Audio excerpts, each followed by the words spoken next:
Hello friends, Namaste to everyone. Today we are going to talk about financial inclusion and taking it forward. India has done considerable work as far as financial inclusion is concerned. Everyone understands what is financial inclusion. It is the process of connecting masses with the institutional financial system.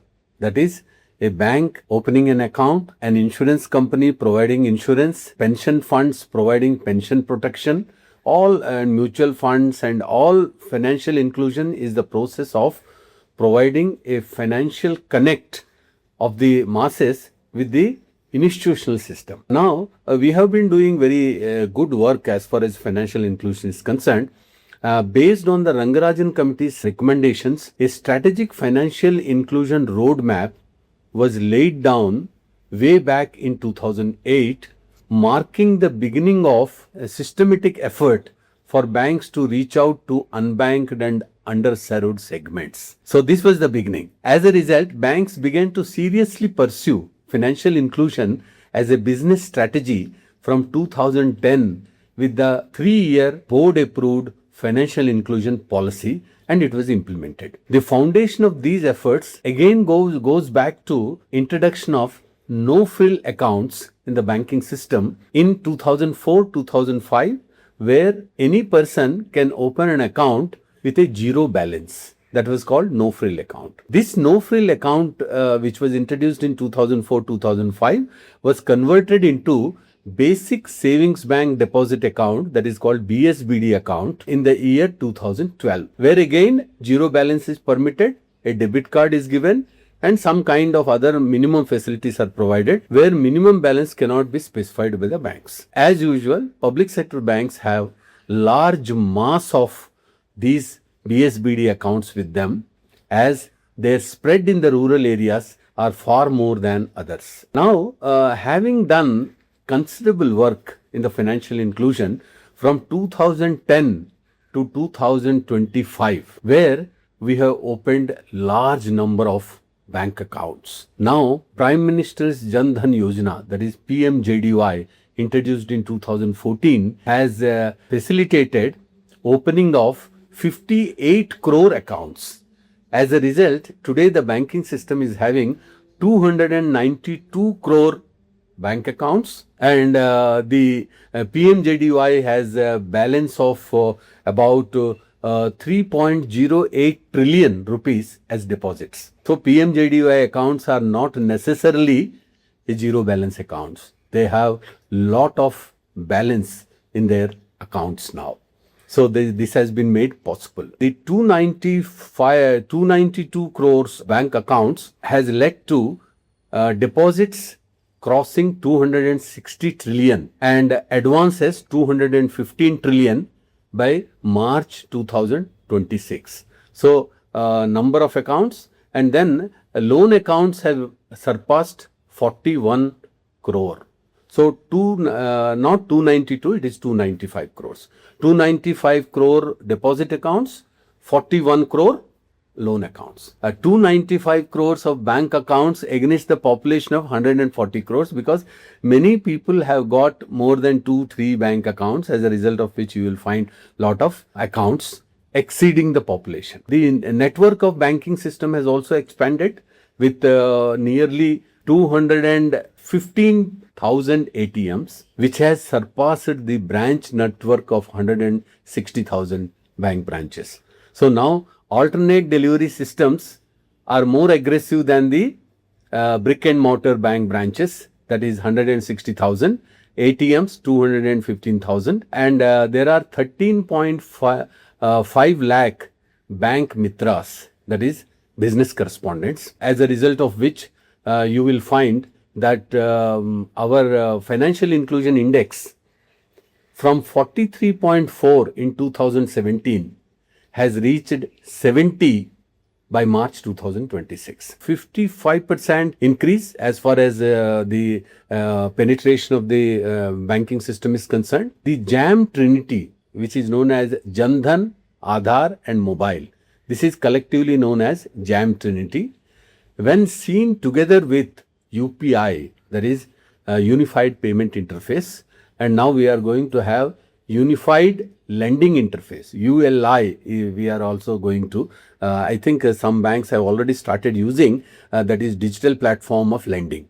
So huge work has been done so far, banking system as far as the financial inclusion is concerned, and digital, but there are certain gaps as far as the journey towards financial inclusion is concerned. Nearly 30% of the bank accounts are dormant accounts.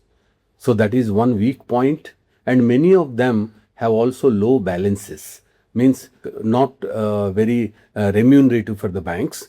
And then there are gaps as far as the use of the debit cards are concerned.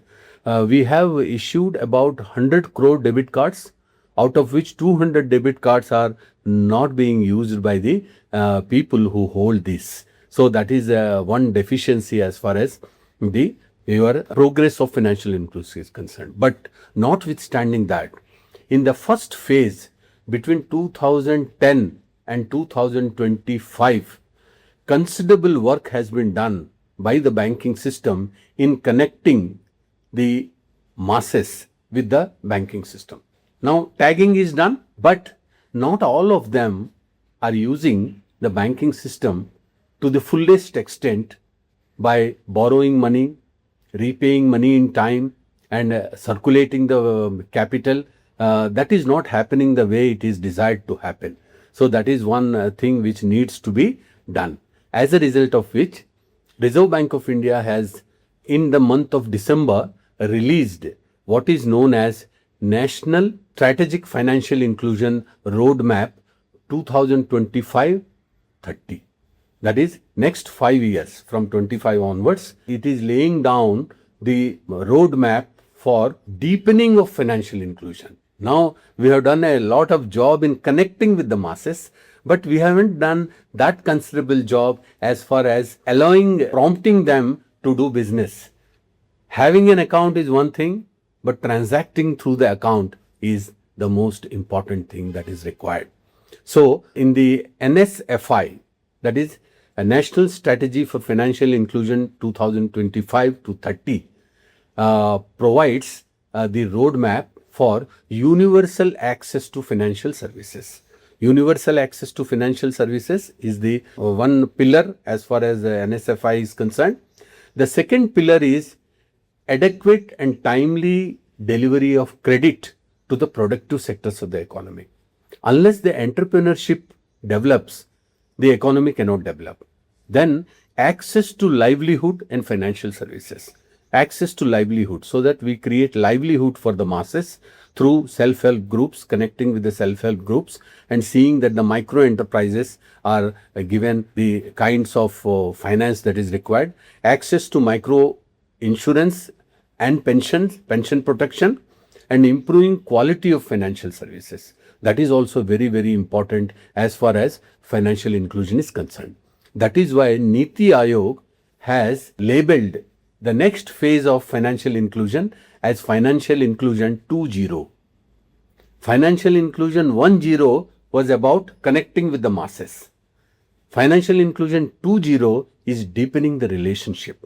That means every account that is opened in the banking system, there should be aggressive transactions passing through that. They should be able to, not only that they avail the subsidies through the DBT, direct benefit transfers and things like that, but they also do other transactions with the bank. So NSFI 25-30 is a roadmap for deepening of financial inclusion, and we need to work towards, for example, the average balance today in the bank accounts is working out to roughly around 4,500 to 5,000 rupees in the account. Now, if we improve our efforts towards encouraging people to use their bank accounts to the fullest extent, even if this amount increases to 6,000 in the balance, average balance, then our CASA will improve, our deposit inflows will improve, particularly in a condition where banks are now having a wide gap between the deposit growth and the credit growth, as a result of which there are ALM mismatches, that is asset liability management mismatches, which is giving rise to liquidity risks to the banking system. In order to fulfill the liquidity risk, banks are borrowing from the market. They are also raising certificate of deposits. They are also raising bulk deposits. So these are all going to impact our NIM in the coming times. So as a result of which, the next task under Financial Inclusion 2.0 is to impart financial literacy and digital literacy among the customers who are connected to the banking system. And we should train bank correspondents to do much more aggressive business for the banking system. If these things are taken care, then our journey of financial inclusion will fulfill the desired target of making full advantage of financial inclusion. So, Financial Inclusion 1.0 was about opening accounts, providing access, providing digital platforms, providing digital banking services to the customers, and Financial Inclusion 2.0, where in the next 4-5 years we will have to work hard to impart digital literacy, financial literacy, and prompt the customers to use the banking system to the fullest extent possible. If these things are done, I think we will be able to implement the NSFI 2530. So we will be talking more about the developments in the banking system. If any one of you is having any thoughts on the topics that need to be dealt with in future, you are most welcome to tell us, and we will take up those topics for discussion in the coming times. Till then, thank you very much for viewing this video, and I would request that you should share it and subscribe to the channel if you haven't done so far, and tell your friends and other banker colleagues and those aspirants who wants to take up banking as their profession in future to take advantage of these pieces of knowledge which we want to impart. Thank you very much, and see you in the next episode.